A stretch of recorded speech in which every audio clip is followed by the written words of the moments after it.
again, this is that one day of the year that Governor Brad Little gets to lay out his plan. We're all going to listen in and see some of the bullet points that he's going to be mentioning. As I said, tax relief, of course, infrastructure on the roads, growth issues, education is big. But it all comes down to the dollars and cents, doesn't it? We have Governor Brad Little, as you can see, coming up behind us with the leaders from both parties. And then he will come in and he'll be introduced. And we are just moments away from taking the State of the State. As he enters the chamber, he, of course, as you see in the State of the Union address, where they come down the chamber, same thing. You have to shake a lot of hands, say hello to a lot of people, and then, of course, the House Speaker, Mike Moyle, will do the official introduction to the governor as he walks down the aisle, and away he'll go on his speech. Now, we don't expect it to be a long speech, probably, depending on what he adds in. Every governor, trust me, I think it was Governor Phil Batt, the first one I attended, they always insert the lines into their speech that a lot of people don't know they're going to say until he says it. So then you have to, there will be some applause, some longer than others. But we anticipate it to be somewhere between, I'd say between 20 and 30 minutes, and then we'll be back out here and getting reaction from the legislators. Yeah, and so we, as we mentioned before, lawmakers have an idea of what he's going to say, but maybe he'll throw in some surprises. We're not quite sure what he's going to say once he's at the microphone. We're hearing applause coming out right now as he's entering the chamber. So, it's getting underway. Every governor has that chance to. Literally, I remember speaking to governors in the past that add lines literally minutes before they leave their office, the governor's office on the second floor, and make the walk up the stairs to the House chambers. That we're soon to get underway here. Plenty of applause in there. So what's interesting too is the Democrats and the Republicans will have their chance to formally address the media with their thoughts and concerns and what they thought about the address. Yeah, so we'll see. I know that for a lot of the senators and other lawmakers, education is something that has stuck out. So I think that'll be one of the hot issues that we're going to be, waiting to hear reactions on. Yeah, and a lot of them go right to committees. They'll have their subcommittees, and they'll get right to work on some of the issues this afternoon. Of course, tomorrow they'll jump headfirst into the political pool and start on these issues, because as we know, every year they say we try to finish, the legislative body, by the end of March. Now, a lot of that gets spilled over into April, but they usually do try to wrap up by the 1st of April. So they have a good 2.5 to 3 months. So let's go inside the House chambers and listen to Governor Brad Little with the State of the State address. Justice, members of the judiciary, my wife Teresa and our family, wave you guys, my friends and my fellow Idahoans. Just 2 months ago, on the eve of a historic presidential election, America teetered between two very different futures for the next 4 years and beyond. One future guaranteed the status quo, out of control federal spending, a lawless open border, sky-high inflation, onerous regulations, and a depressed economy that traps families' potential. Americans rejected that failed path and instead re-elected a man with a very different vision for America, Donald Trump.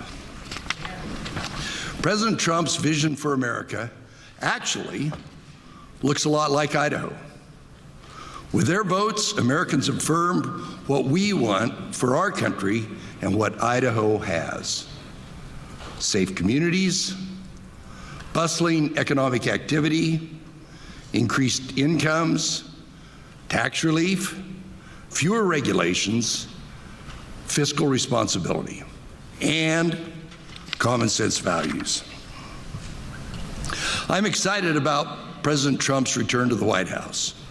We have a renewed opportunity to help him deliver results and show the rest of the country how to do things right. And that starts with keeping promises. Idaho's elected leaders have promised and delivered real results over and over and over for the people we serve. I want to congratulate all our legislators on their elections and recognize the new members of leadership of both parties.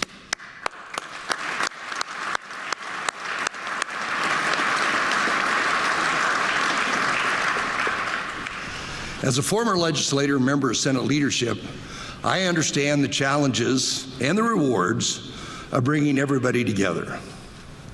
I commit to all my legislative partners that we will work productively together this legislative session.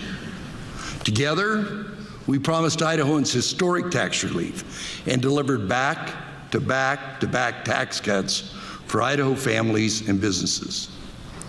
We delivered property tax cuts and a new lower flat income tax. We increased the grocery tax rebate, and we stand ready to implement President Trump's promised tax cuts.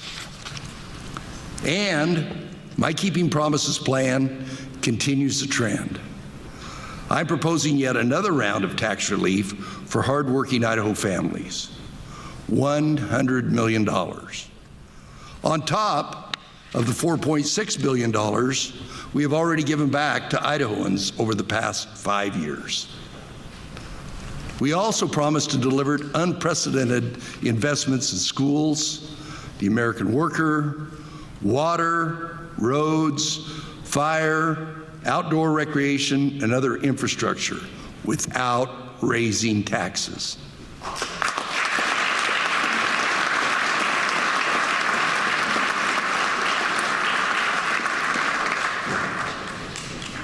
My Keeping Promises plan builds on those investments by more support for schools.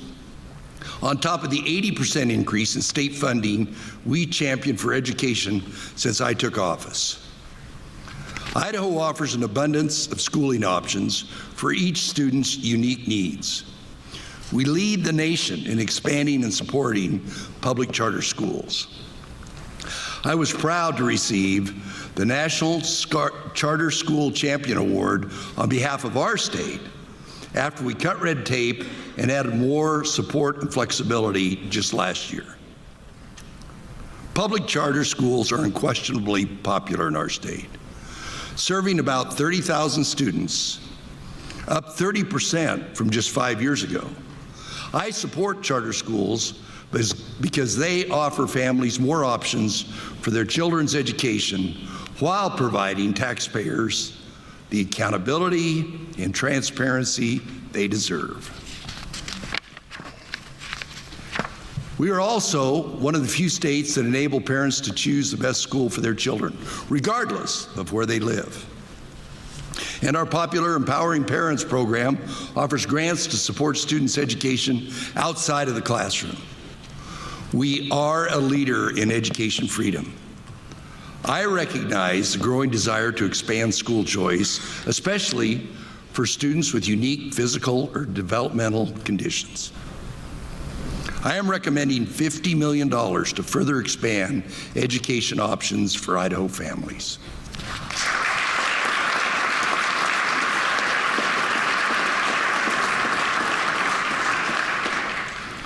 Just like we do with every taxpayer dollar that is spent in government, we will ensure there is oversight in school choice. Why? Because accountability in government is an Idaho value. It is what taxpayers demand and deserve. As we expect the following from our public schools, any school choice measure I would consider must be done the Idaho way. That means it is fair, responsible, transparent, and accountable. It must prioritize the families that need it most, and it must not take away funds from public schools. We will do so while continuing to prioritize first and foremost our public schools.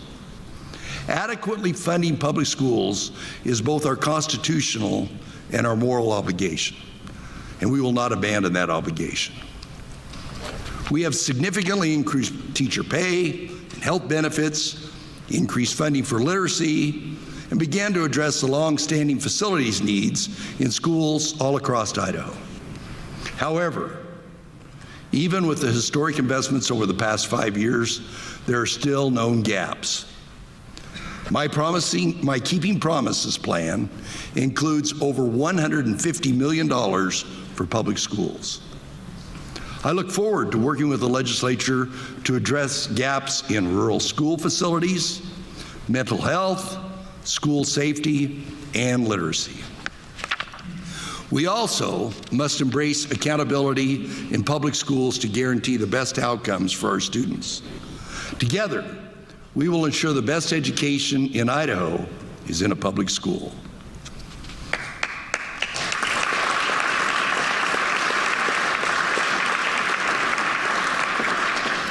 We have also kept our promises to Idahoans by standing up for common sense values.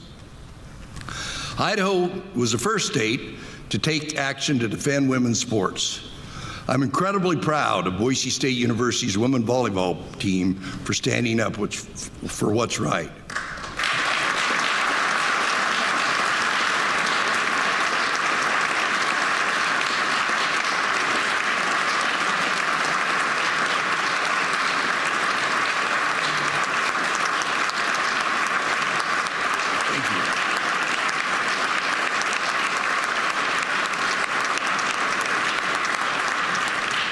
I thought that would get Barb up anyway. Generations have worked hard to guarantee our girls and women can play fair and square. To our female athletes, we will continue to fight for you. While we're on the topic of fairness in women's sports, I'm disappointed to acknowledge voter fraud does exist. An election was stolen.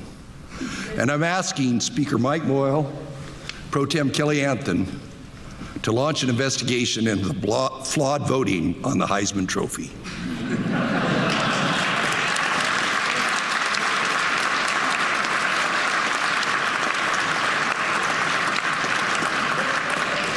McGrain was really nervous about that part. Reflecting on the past year, two natural elements consumed Idaho's attention: water and fire. Our farmers confronted a real problem head-on: long-term decline in water in the aquifer that sustains Idaho agriculture. Our farmers worked hard to secure a new water deal that safeguards Idaho's water and sovereignty. Friends, let's thank our farmers.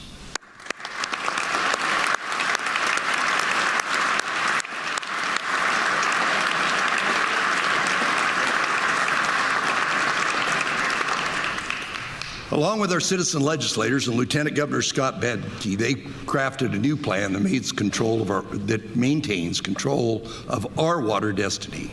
Not other states, not the feds, not men and women in robes, no offense to my esteemed judges.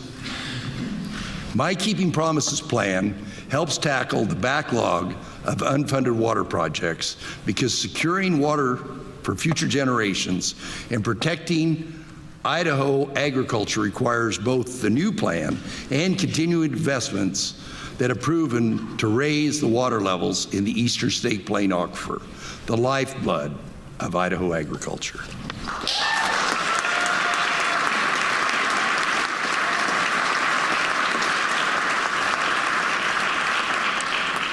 On the heels of a destructive fire season, our Keeping Promises plan also deploys additional bonuses to hire and retain wildland firefighters. Our firefighters battle dangerous conditions to protect lives, property, and our natural resources. Please recognize a few of these tough Idahoans we have with us today. Right up there.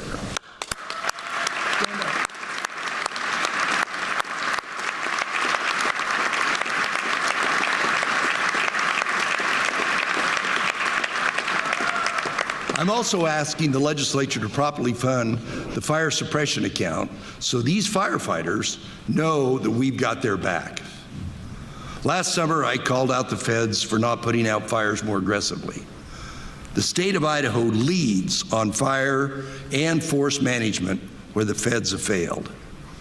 Idahoans are tired of choking on smoke for weeks on end. I look forward to working with the Trump administration to boldly transform how wildfire in our western lands are managed.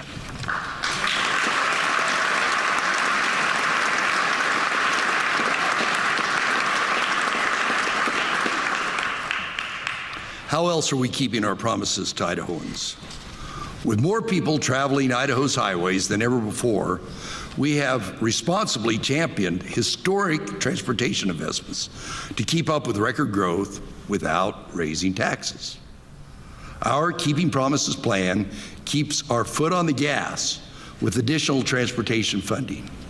We will continue to improve our existing roads and bridges and get people and products across our state safely and efficiently. Speaking of growth, I've identified the source of Idaho's population boom: cows. Former residents of California, Oregon, and Washington. Last year, I told you we would build a wall around Idaho and make California pay for it. This year, I think a cattle guard would be more effective at keeping out the cows. For your city folks, that's some Emmett Rancher stuff I'll explain later. It's true we are victims of our own success. Growth does indeed come with many opportunities, but it also comes with challenges. The cost of owning a home is just too expensive for too many Idaho families.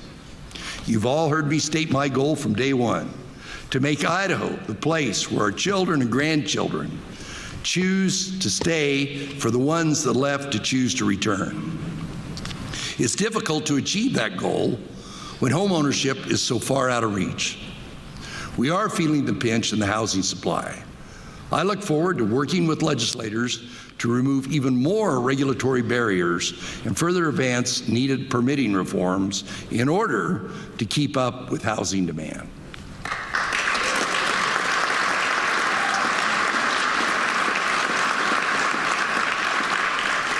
In 2022, this body put a record amount into workforce housing, creating thousands of homes for Idaho families.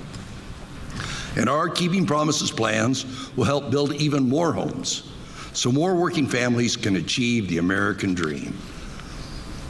We also need skilled labor to keep up with the pace of development. Our efforts to get more Idaho kids in the trades is helping. Across the country, the number of students on track to a career is declining, but not in Idaho. Idaho is bucking the trend. Thanks to Launch, we have the largest cohort ever of students enrolling in an education or training program after high school. 2/3 of students who went on to an Idaho school last year used a Launch grant. Community college attendance is surging, 15%. Those are real results.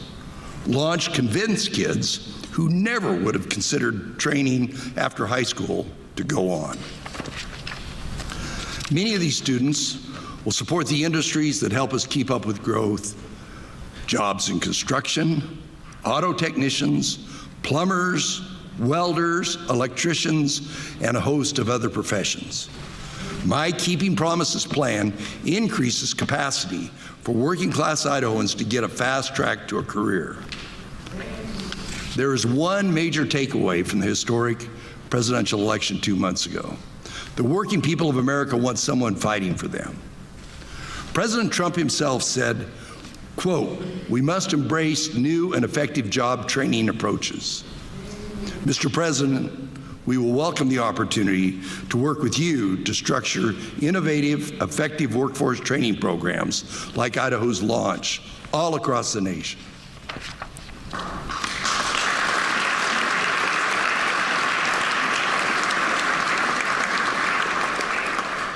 There is no doubt Idaho's on a roll. Even Elon Musk posted on social media 3 times in one day about Idaho's red tape reduction successes. We know we have caught the attention of the rest of the country. President Trump's new Department of Government Efficiency is already looking to Idaho for the blueprint on how to cut red tape, stimulate economic growth, and streamline government. Idaho stands ready to partner with the Trump administration because, let's face it, Idaho was Doge before Doge was cool. As the least regulated state in the country, Idaho has an incredible story to share, one worth replicating elsewhere, including Washington, D.C. In the coming weeks, I will highlight all the ways Idaho is conquering waste in government and some brand new ideas on reducing government's footprints in people's lives.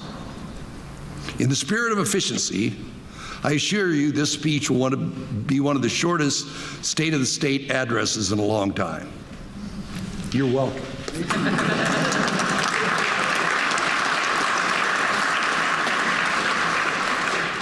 As the new administration takes place over the next few weeks, we will know more and we will see a more secure border is imminent. As President Trump and Congress deliver on their own promises to lock down the border, Idaho stands ready to help deport dangerous criminals here illegally. The Idaho State Police just wrapped up their 4th mission to the border. They intercepted deadly drugs and apprehended criminals coming across the open border under the Biden administration. No other state has completed more missions to border states than Idaho.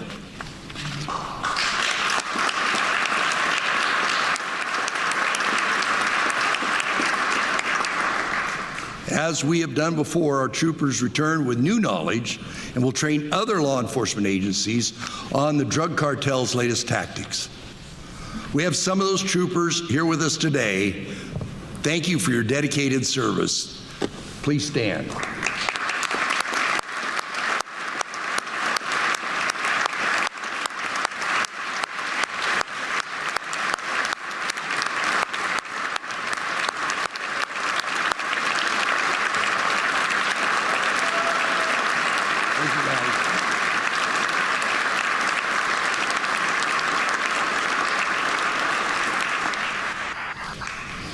Meanwhile, Idaho is taking even more steps to keep our communities safe. Working with local law enforcement partners, we've reduced crime in Idaho by 17% since I took office, despite record population growth. Violent crime is at a 5-year low, and we're among the top 10 safest states. But there's more we can do. My Keeping Promises plan includes the addition of a new prosecutor in North Idaho who will solely focus on putting away drug traffickers.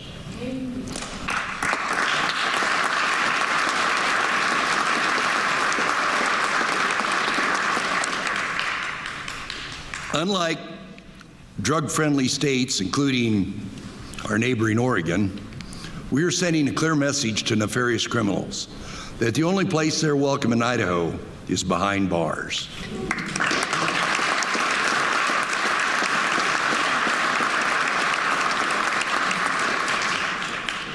We will also see the benefits of our meaningful investments in corrections. We're demonstrating we can be tough on crime while ensuring those who want to be productive members of society, they have an off-ramp to a better life. When it comes to the safety of Americans, China and Russia are working around the clock to inflict harm through cyber threats. We routinely beat back foreign hackers to protect Idahoans' data, and the leading experts of the Idaho National Lab continue to fight against such bad actors. But we will do even more to protect citizens online. My Keeping Promises plan reinforces our state's defenses against China and Russia by adding more resources to cybersecurity.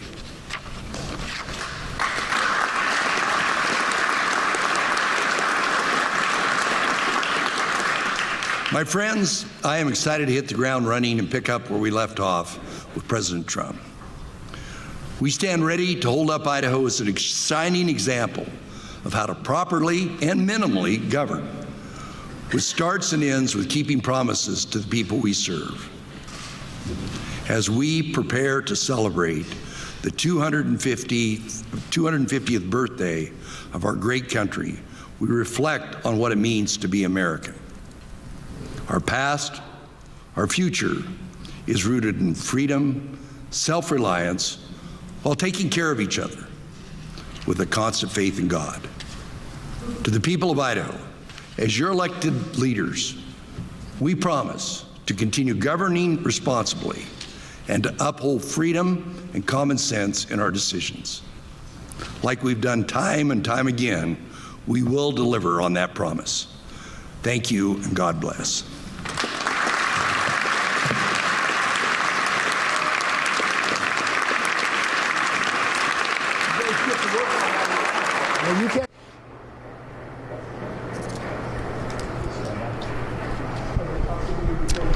Well, there you have it. Governor Brad Little finishing up his 2025 State of the State address here live at the State House in downtown Boise. Some interesting things. You go by the applause, right? I think most of the topics that he spoke about today, the infrastructure, of course, the budget, all starts and ends with the budget, tax cuts, infrastructure, education. But it's interesting. You can always listen to the applause by seeing who's really on board on certain things. And it was interesting after he talked about the education, which interesting line I thought was, together we will ensure the best education in Idaho is in a public school, because that's going to be a big topic, specifically with the school vouchers when it comes to charter schools, private schools, homeschooling. But the governor made it clear, best education in Idaho will be in a public school. But what he said afterwards, it received a lot of media coverage over the last couple of weeks, something that happened right across the Boise River on the campus of Boise State. The governor said, we have also kept our promises to Idahoans for standing up for common sense values. Idaho is the first state to take action to defend women's sports. Applause. But it got a little longer and louder when the governor said, I was incredibly proud of the Boise State University women's volleyball team for standing up for what's right. Of course, that is in reference to the games against San Jose State, but it seemed like one of the longest applauds were for that. So what we have is the governor coming out behind us now, followed by the leaders of the House and of the Senate. Again, this is the one day where the Senate will fill the House chamber with their representatives, and then they come out. And then, of course, we will also hear from the leaders from both the majority and on the minority side. The governor speaking behind us now. We'll try to grab him. There's two ways he can get up and get down back to his office. It's on both sides of the stairways. Usually they'll come up one side and maybe come down the other. So we'll try to grab him if he can come down this stairwell. But we're also waiting to hear from the other leaders as well. I spoke earlier with House Speaker Mike Moyle, who has a lot of concerns about this year's budget, as he should as the House Speaker, and talked about some of the issues that they're going to be taking up right out of the gate, and one of them will be education.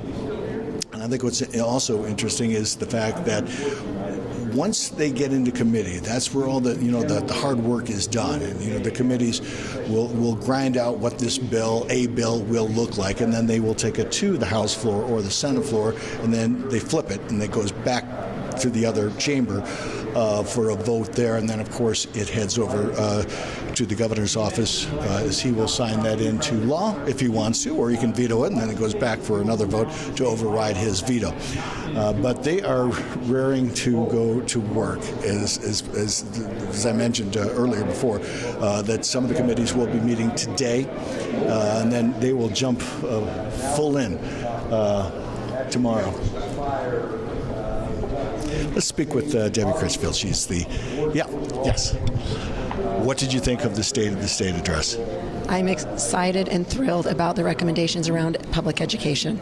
Great investments, continued support for teachers, for kids, and it's a good budget. Now, as the State Superintendent of Public Education, I mentioned that the governor said that the best education in Idaho is still in public schools. Yes. I'm guessing you agree with that. I led the applause on that in the chamber, absolutely. No, we're committed to our students, to our families, to our communities, our local board members, and I think as you look and we investigate what the governor is putting forward in the budget, that will be reflected in everything he's proposing. Your thoughts on the school vouchers? That seems to be, I keep hearing that in the hallways down here. I think moving away from saying voucher to how we're paying for choices, I think is probably a good way to frame it. So I'm not surprised to see something set aside for that. And I join the governor in our commitment to choice with the elements of accountability and transparency. I think that's what our folks are looking for. Thank you so much. Thank you so much. I didn't want to talk to you too much. I could tell your voice. It's the winter time. Yeah. Thanks so much. Thank you. Okay. We're going to grab some other folks here as everybody is coming out of the House chamber now. They're directed towards. Right. And so right now what's happening is a lot of. It takes a few minutes for them to come out here. And as State Superintendent of Public Education, Deborah Critchfield, mentioned that yes. Okay, let's head on over to neighborhood reporter Riley Shoemaker. Hey, Don. I'm here with Idaho Attorney General Raul Labrador. He just walked out of the address. So what did you think about what you heard in there, the keeping promises? What really stuck out to you in this year's address? Well, it's a great theme. I think Idaho should be known for keeping the promises to the constituents. I think that's what we should all be doing in our elected offices, is making sure that what we say during the campaign trail is what we do when we're in elected office. And I think this legislature has done a great job of keeping promises for the people of Idaho. And I think they've been working with the governor on those things. And some of the biggest applause that we heard from the chamber was when the governor mentioned female athletes and protecting female sports. This is a topic that you've addressed in different ways, whether it's gender dysphoria. What are your thoughts on that? I think it's great that the state of Idaho has decided to stand by women and to say that we are not going to allow men in women's sports. I think they did. It was the first state in the nation to do that, and I'm one of the first attorneys general to defend these laws in the courts. Whatever you can talk about gender dysphoria and how some issues are really complicated to talk about, I think it's clear to everyone that we should not have men in women's sports, especially at the high school and collegiate levels. I think those are issues that are near and dear to the people of Idaho, and I think the vast majority of Idahoans agree with that. So I think it's important that the governor's re-emphasizing what our commitment is as a state. Well, there's a big year ahead, it sounds like. So we're going to toss it over to Don. Thank you so much. It's good to see you.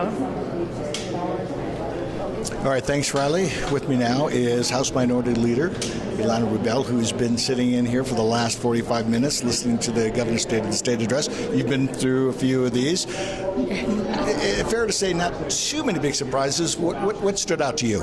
Yeah, there were certainly some things that I liked. I appreciate that there's going to be investment in cybersecurity and addressing fentanyl trafficking, better resources for firefighting, and a little bit on affordable housing, although I think we probably need more on affordable housing. I was extremely disappointed to hear that he is opening the door to vouchers. This has been a death knell for budgets and for public education in other states. Notably, this morning, before you all got here, there was a presentation about the Arizona voucher scheme, which they are looking to emulate in Idaho. It has been a disaster down there. It was initially pitched as $30 million. It's now costing them $820 million a year. They've had to defund highways, public safety, everything else to do this voucher scheme, and it's really unfortunate to hear that this is the path the governor wants to go down in Idaho. We can't afford it. It will damage our public schools. It will blow up our budgets, and it will probably spike property taxes. Were you surprised at the length of applause when he mentioned the Boise State women's volleyball team? No, I wasn't surprised. That was kind of a hot button issue. I think that was a crowd pleasing, applause getting line. So I was not surprised at that one. You lost a few seats during the past election. Right? And it makes it tougher for the minority to get their views across. But what can you still do? Oh, there's quite a bit we can still do. I mean, there are Republicans on the other side who share our values. We believe our values actually are more in line with the majority of Idahoans. We believe this is a state where people do support public schools. We know that a large majority supported Medicaid expansion. We do believe that a lot of people support reducing property taxes, the things that we are trying to fight for in public lands. There are some Republicans on the other side of the aisle who are with us on those things. And I know that there will be a full frontal attack on Medicaid expansion. That's not a popular move. And I am hopeful, quite optimistic, that there are going to be Republicans willing to work with us to protect public schools, to protect access to health care, and to protect public safety. Work starts today, right? Yes, we'll be off to the races. Committees will start meeting, this week. Thank you so much for joining us. Thank you. Best of luck to you. All right, thank you. So as you can see, they have their work cut out for them. The minority side lost a couple of seats this past election, but they still are going to stand firm. Their coalition on many of these issues. Let's go over to neighborhood reporter Riley Shoemaker. Hey, Don.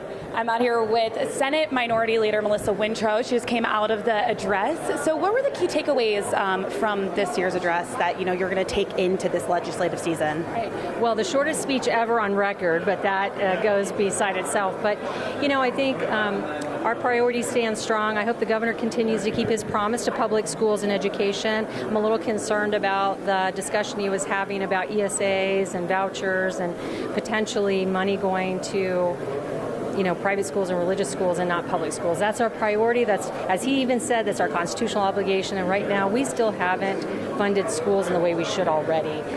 So we really need to pay attention to that. I was really happy to hear a few things, though. I was really pleased to hear the workforce housing investment that he's making. We made a record investment a couple years ago, and that just got scooped up so quickly. So I'm glad to see that because housing is a main issue of Idahoans. I was glad to hear the information about fire suppression and water. Those are always very important, and transportation and building infrastructure.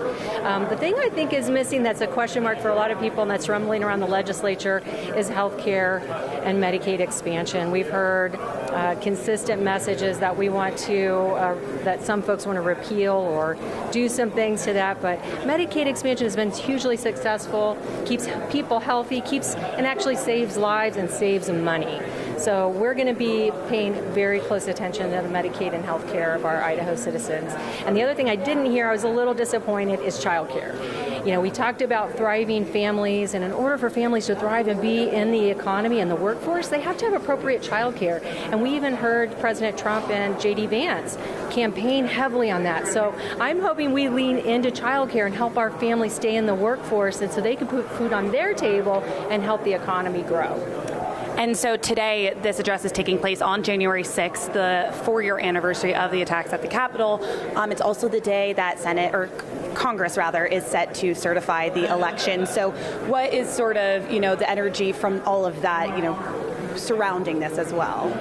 Well, I haven't thought a whole lot about that nationally, but I heard our minority leader in Congress say, look, we respect elections and fair, open, honest elections. I think the thing that we hold kind of in our heart that's a little more sad is what happened 4 years ago when people overtook our state capitol, put people in danger, killed police. And that is a very somber moment that I think we still need to remember. We can't forget that. We should never go back to that and make sure that people are held accountable who harmed individuals that day when they attacked the Capitol. And so on a more positive note, the theme of today's address was keeping promises.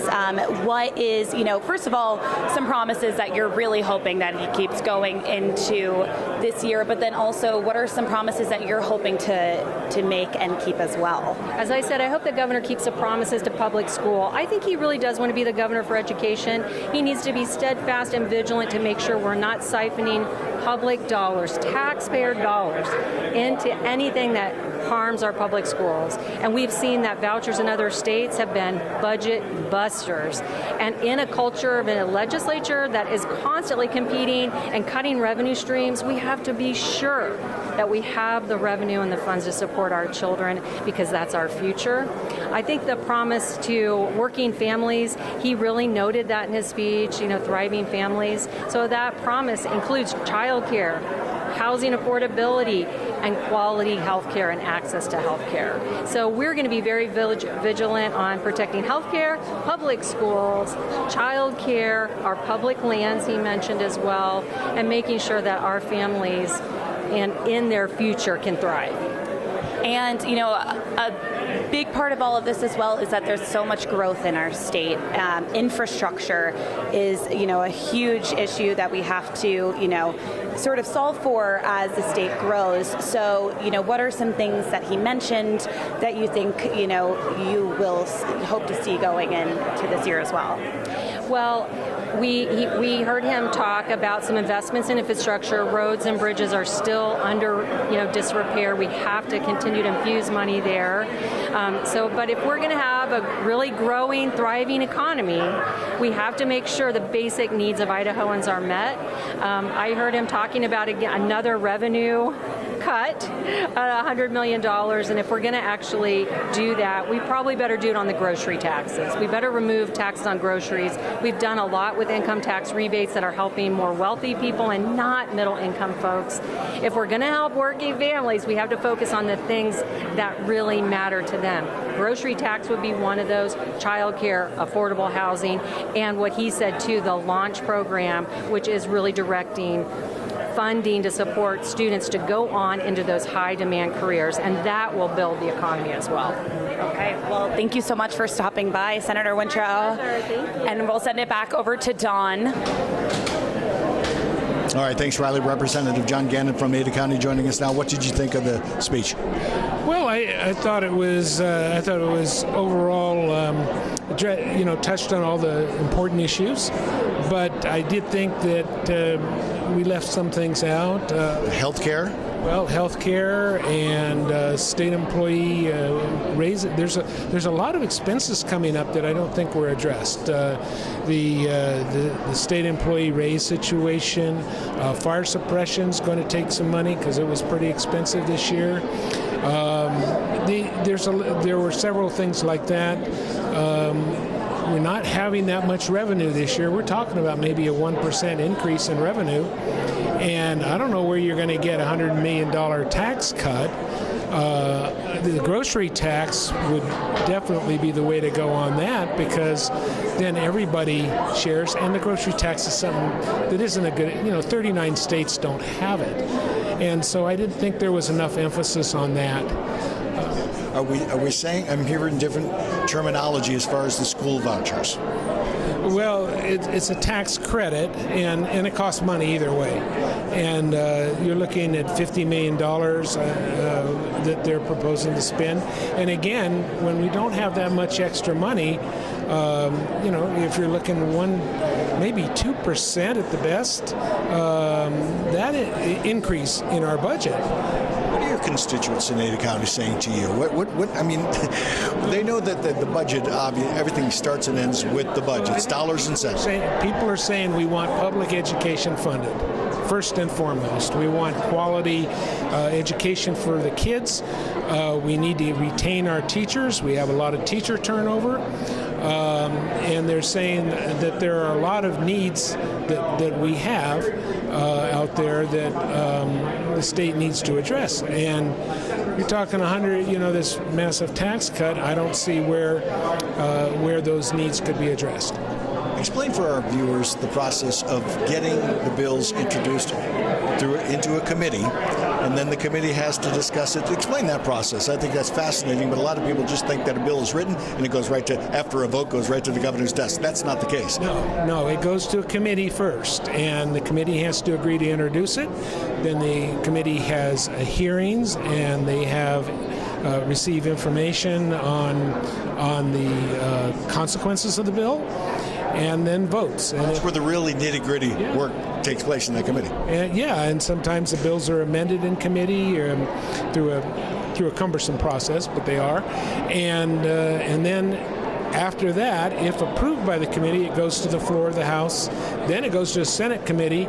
Then it goes to the floor of the Senate, and then to the governor. So there's a long process for every bill.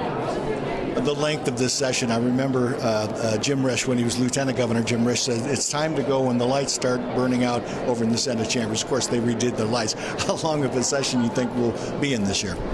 I hope we're out by April 1st. That's what I hope. But it's always hard to tell, because there may be some real conflict on some issues, and that may take a week or two to resolve as we get towards the end. I'll let you go to work. Okay. Thanks so much for stopping by. So there you have it. You're going to have a lot of people. I think the terminology school vouchers, of course, on different sides of the aisle are calling it a different thing, but that is it. Funding education, I think, is going to be a key this year in committee, and that's, as the representative just said, this stuff is going to be grinded out in committee even before it comes up for a House vote. Now, or discussion, that is, and then a vote, and then eventually it goes back over to the Senate, vice versa, and then it gets to the governor's desk. Idaho News 6 will be covering the legislature gavel-to-gavel coverage from today. This is the official start till hopefully, Mr. Gannon's right, that it'll go till April 1st, but we have seen in the past sometimes these legislators want to get back to their districts by the end of spring. But sometimes some of the issues, and I think education is going to be one of them, that it might get stretched into April a little bit. But we will have gavel-to-gavel coverage for you. Of course, coming up later on Idaho News 6 in our 5 and 6 o'clock, we will have full coverage of everything that the governor spoke about. We'll have reaction from both sides of the aisle. And it's interesting to get people's views of what were you surprised about, because once the governor starts speaking, all the legislators in the room, in the chamber, can watch word for word. Now, the governor will insert his separate comments. There were certain things that he mentioned, of course, getting Lieutenant Governor Scott Betke to open up an investigation into the Heisman Trophy process, which I second that. So, he had a little fun. He inserted some lines as well. So what's going to happen now? They're going to go right to work today. And then this week is the committees. There are new members that, of course, we were down here for the orientation of the new legislators because they have to understand how this process works, and they get assigned to certain committees. So once they get into committee, that's where the real work is being done. And that's going to happen day one this week. They'll get right into it, and we will have coverage on the issues that we need to talk about here in the state of Idaho. So that seems to be it for now. We are live at the State House, Idaho News 6. Again, gavel-to-gavel coverage. We'll have a full report for you coming up on Idaho News 6 at 5 and 6. So, for neighborhood reporter Riley Shoemaker, who's on the other side of the room, so to speak, I'm senior reporter Don Nelson. Thanks for joining us.